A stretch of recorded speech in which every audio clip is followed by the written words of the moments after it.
Next up at UFC Vegas 73, we have a very interesting fight. Couple of bangers here. We got Andre Fialho taking on Joaquin Buckley.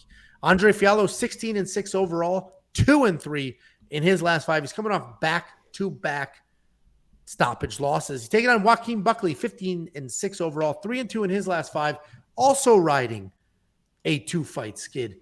Both these, I mean, these are very similar guys. I can break them down as one single unit. They're both very powerful strikers. They're fast strikers. They're athletic strikers. The difference between the two of them is Andre Fialho, he'll come in with a double jab, sort of heavy leg kicks. We haven't seen takedowns out of him in the UFC, but he does have them. But he does have a negative striking differential, 3-6. This dude has hit 6 times for every 3 that he lands. And he's coming off the TKO to Muslim Salikov. Before that, full-blown knocked out. He only landed 17 significant strikes in 3 rounds against Salikov in his last fight.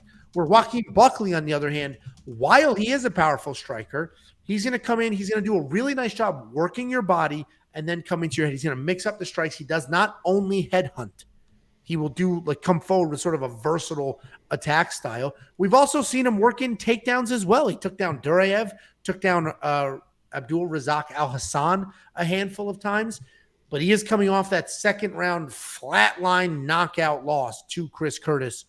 But like most people who were knocked out by Chris Curtis, he was doing really well. He was winning that fight until he got just cracked.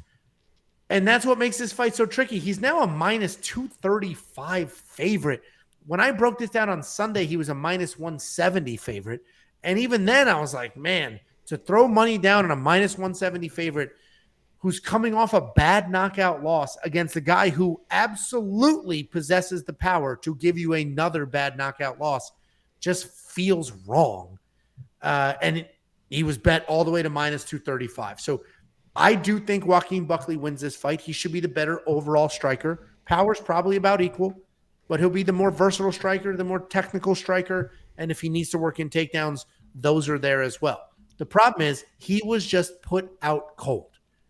And just like both of us picked Matt Brown in that fight, and I basically cited Court McGee was just knocked out cold. Your chin doesn't just magically recover that quickly, especially as you get older.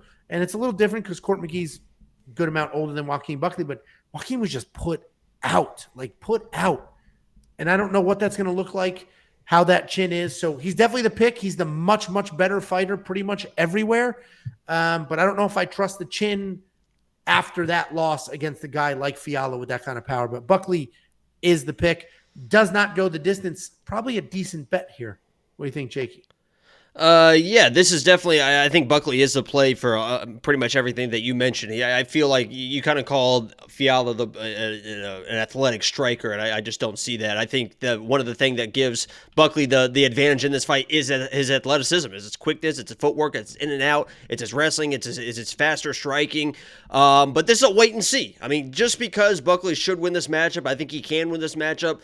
This is a brand new weight class coming off a terrible knockout. It's just a wait and see. Let's wait and see what Buckley is going to do at this new weight class against somebody that does possess power. And one of the things that Andre does better than anyone is get hurt and then hurt people. And the last couple fights, it hasn't worked out. But there is a world where Joaquin gets a little zealous, right? He's got him hurt. He's coming in. He's rushing in. He's feeling good. New weight class. They can't touch me. They don't have the power 185ers. And then Fialho staggered off the back fence, comes in and just flatlined Buckley, almost like we saw Phil Hawes just a couple weeks ago or last week, whatever it was. So, yes, Buckley is the pick. He should get it done, but let's not start putting him in parlays just yet, guys. Let's save our money line bets for him. Let's see how he does, and then we can start loading up on him. Because it's not like you're getting good value, right? It's not like he's coming down to 170, just got knocked out, and it's a pick-em fight, but we definitely think, I mean, he's ballooned to 230. Let's wait and see. He is the pick, but let's be smart. You know what's funny? You know why I think his odds are going this direction? I don't know shit, right? This is just my assumption here. I think it's such a sketchy card that there's very few people on here that people are like, yeah, he should win that fight. And they're forcing some of this action. And Buckley's probably one of them because he should absolutely win this fight. Confidence level, pretty confident, but not with the money. And I think that's what's happening. People are like, yeah, all right, I need to, who else should I bet? I need to put somebody else in this parlay. Buckley should do it. And I think that's what's driving the odds, because I don't think just straight up objectively, if you're not forcing bets, you could look at this for all the reasons that we've said and be like, yes, minus 200. Yes, let me lay down some money on that. He should win, but like and Jacob you know what's going to mentioned, happen is people are going to he's take going to that. starch the shit out. Well, of it. yeah, exactly. Like, People are going to quote that with the highlight of Buckley just blitzing forward and get a 30-second knockout. It's like, yeah, that definitely can happen. But I mean, the flip side can happen. I mean, every hindsight 2020 loser. I would rather. It's just like, I told you guys it was easy play after the fact. Well, they like, do shut it. The fuck up. Well, and they do it to each other in the comments too. Like, just wait. Can't wait to go back to a comment they read a week ago. But would you rather miss out? And I know there's a bunch of degenerates here, which is totally fine. I would rather wake up and be like, man, I fucking knew I should have bet on that, than be like, why the hell did I bet on that? Like, you know what I mean? I'd rather have missed it because I was too cautious than just did something that was so fucking This will be dumb. a fun one for the live stream. I know that. I mean, it's gonna get wet and wild for the for the live stream Saturday. I may take a look at does not go the distance and do something with that. The only reason I didn't is because Buckley can go the distance. We've seen it. So we've seen it with Andre Fialho as well. He's also minus 290. I think that's pretty good value. That is, and that might be worth parlaying with something else. So maybe I'll take a look at that. If you're not a premium Buckley's member, minus 210 right now. Came down a little bit. Okay. And I did these graphics at like 10 a.m. Central Time, so a little bit of movement already. If you're not a premium member, come one, because the very second that we place our bets, you get alerts to your phone. All you need to do is become a premium member. Just go to WeWantPicks.com, click the button, $10. Then on your account page, just link the Discord. Once the Discord's linked, you unlock all sorts of private channels, but you also can turn on alerts and you can get messages to your phone. Oh, Angela just placed this bet. Jacob just placed this bet. All that stuff. WeWantPicks.com. It's freaking $10 a month. You're going to find people charging $15 and then $30 for my other stuff. And just $5. And then you get there. The $5 is nothing, but it's $20 if you want. It's all bullshit.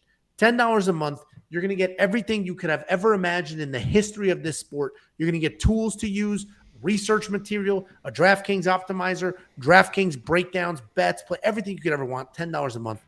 WeWantPicks.com. 6,900 in DraftKings, 9,300 DraftKings. Man, 6,900.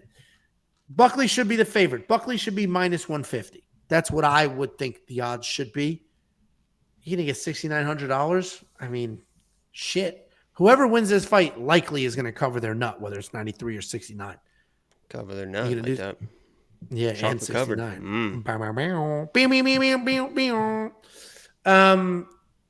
I don't know. Pick your side here, because whoever's going to win this fight should be worth their money.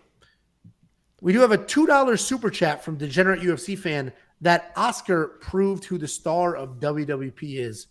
Congrats. Thank you so much. I am the star. Appreciate it. Genuinely.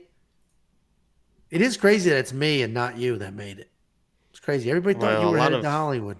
A lot of stuff that I do isn't airable quite yet on Netflix. There's a lot of deep throating. There's a lot of vulgar language. A lot of sexual innuendos to boot.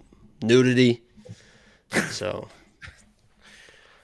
live stream Saturday, guys. Tune in. We have a lot of fun. We have a lot of fun. I do need to catch these live streams. Holy shit.